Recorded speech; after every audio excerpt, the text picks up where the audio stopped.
Assalaamu alaikum warahmatullahi wabarakaatu. Kabajamtootaa fi jaallatamtoota maatii naanii jirtu nagaa keessanii fayyaadha. Bakka jirtanutti nagaa fi rahmani rabbii isinirra haa jiraatu. Akkami nagaa qabdu anillee alhamdulillah nagaa kooti.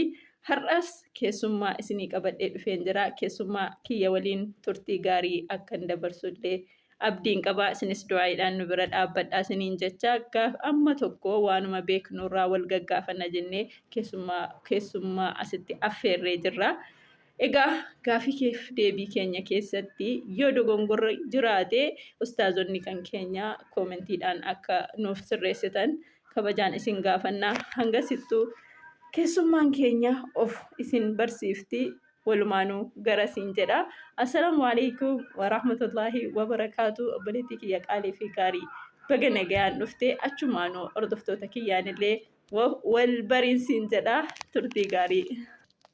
Waalaikum salaam warahmatullahi wabarakaatu. Alhamdulillah ani nagaa kooti atillee baga jiraatte baga nagaa taate alhamdulillah. Hordoftoonni maatii naanii na beektu namuma isin beektanii ani Rayyaanii isinillee baga jiraattanii. Maashaallah tabaarakallah. Gaafiin kan keenya kan jalqabnu gaafiin si gaafadha. Gaafiin si gaafadhu Rasuulli keenya sallallahu alaihi wasallam gaafa miiraajiif samaa'ii bahan samaa'ii tokko hanga 5 keessatti eenyuun akka argan naaf himtaa. Nabiyyi isaan argan sana gaafa naa himtu nabiyyi tokko gaafa maqaasaa waamtu waan ittiin yaadattu waan inni ittiin beekamu sanaa wajjiniin hanga beekturraa naa ibsita inshaallah. Itti aansuudhaan yoo yeroon keenya nu ga'ee guutummaa guututti nabiyyoota meeqa akka arganii fi samaa'ii meeqaffaa keessatti eenyuun argan akka jedhullee wal gaafanna yoo yeroon keenya nu ga'e. Yoo yeroon keenya illee immoo xiqqaa ta'e inshaallah mee samaa'ii tokkoffaa hanga samaa'ii 5ffaa warra jiran kana waan ittiin nabiyyoota sana yaadattu nuuf ibsinsiin jedha. Mee gara sanatti haa deemnu. Okay, inshaallah hamma rabbinaa laaffisirraa siifan himaa anis guutuun beekatu hin taane dogongorri yoo jiraate inshaallah ustaazonni keenya nuuf sirreessu. Mee waluma yaadachiifni hanga beeknurraa samaa'ii tokkoffaa irratti nabi Aadam arganii alayhissalaam. Nabi Aadam kan ittiin yaadadhu yookaan kan ittiin isa beeku nabi Aadam abbaa keenya jalqabaatii kan rabbiin dhoqqee yookaan biyyoorraa uume kan rabbiin harka isaatiin uume. Nabi Aadam nama haadhaaf abbaa hin qabne abbaa khalqii kana hundaa ta'uun yaadadha. Yaani nama jalqabaaf uumame jechuudha. Nabi Aadam abbaa keenya kanumaan yaadannoo kan isaanii kanumaan siif ibsa. Samaa'ii lammaffaa irratti nabi Iisaa fi nabi Yahyaa alayhissalaam ibn Khaala warra jedhaman sanii jarammoo nabi Yahyaa alayhissalaam wanti ani ittiin yaadadhu otoo inni abbaa isaatii wajjin salaataa jiru nabi Zakariyaa alayhissalaam wajjin jechuudha seenanii morma isaa utuma inni sujuudarra jiru morma isaa irraa kutanii deemanii jechuudha abbaa isaa bira nabiyyiin utuu salaatu mormi irraa kutame nabi Yahyaa ta'uu isaa yaadadha alayhissalaam. Nabi Iisaanis kan ittiin yaadadhu nabi Iisaa jechuun nama akkuma Aadam rabbiin haadhaaf abbaa malee uume. Iisaa immoo abbaa malee haadha qofarraa uume rabbiin dandeettii isaatiin nama abbaa hin qabne jechuudha. Nama haadha qofarraa argame dubartii qulqulluu fi durba qulqulluu fi nama ibaadaa rabbii sirriitti hojjettu qulqulleettii kan taate jechuudha. Jaallatamtuu kabajamtuudha. Isirraa kan argame nama abbaa malee dhalate ammoo Iisaan amma addunyaa kanarra jiraate hanga yoonaallee kan hin du'in kan rabbiin samiitti ol fudhate nabiyyi Iisaadha alayhissalaam. Kanaan hin yaadadha. Kanaasumaan biratarraa samaa'ii sadaffaa keessatti nabi Yuusuf arganii.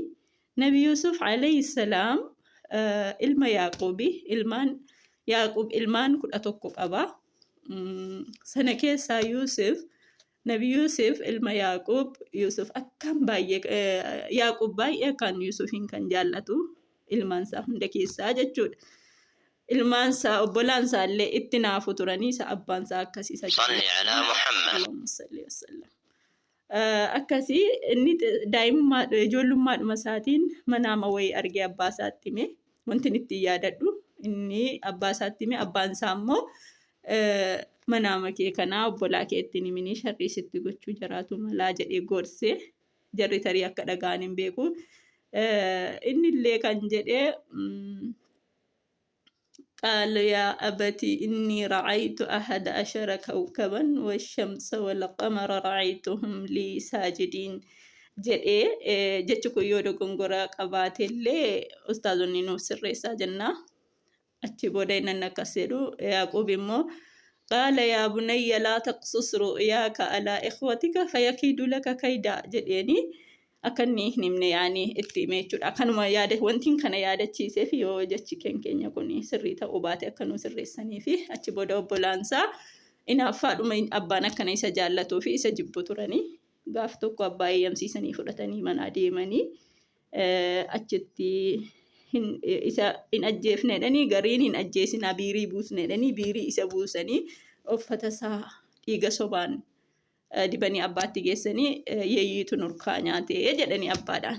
Eega waggaa 40 turee booda yeeyyiitu nurkaa nyaate jedhanii achi booda namni misrarraa nigdiidhaaf deemu dhufee achi booda isa argatee biiriidhaa baasee fudhatee deemee biyya misraatti guddatee mana mootiitti guddatee achi booda mootummaallee fudhatee waggaa 40 booda abbaa isaatiin akka wal argan beekaa Nabi Yusuf abbaan isaallee nabiyyiidha akaakayyuun isaallee nabiyyiidha. Nabiyyii ammoo fuula bareedinaan beekamuudha.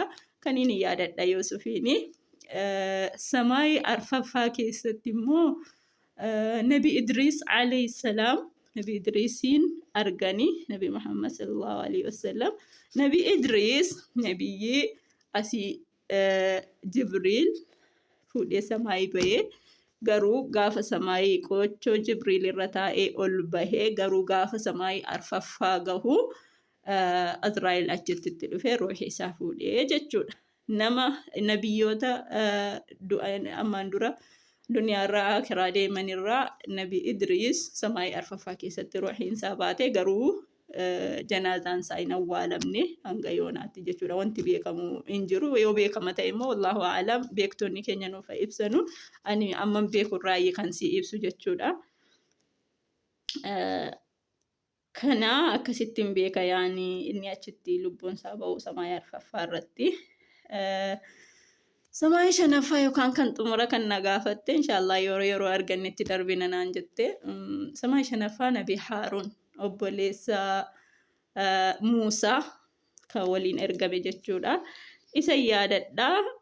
Nabi Haaruun kan isaa maaliin yaadatte yoo jette inni gaafa Nabi Muusaanii Rabbiin bira deeme qawmii isaa walitti qabee ka'ee Rabbiin bira deeme fuudhee deeme achitti kan ergaa dhagahan ture gaafa kitaaba isaa Zabur miti kan isaa Zabur miti Zabur natti fakkaata.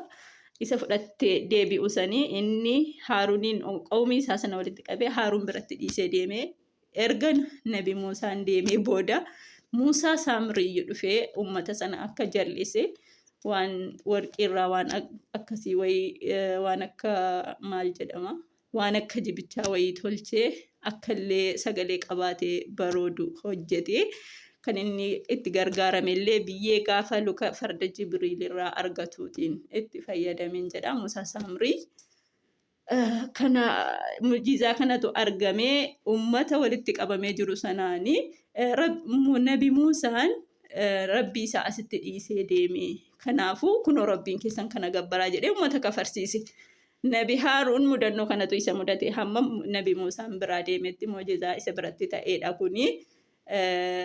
Nabi Haaruun kanumaan yaadadha. Ani waan baay'ee irraan beeku waan ta'eef kana fakkaataa kaan wallahu a'lam ani hin beeku inshaallah.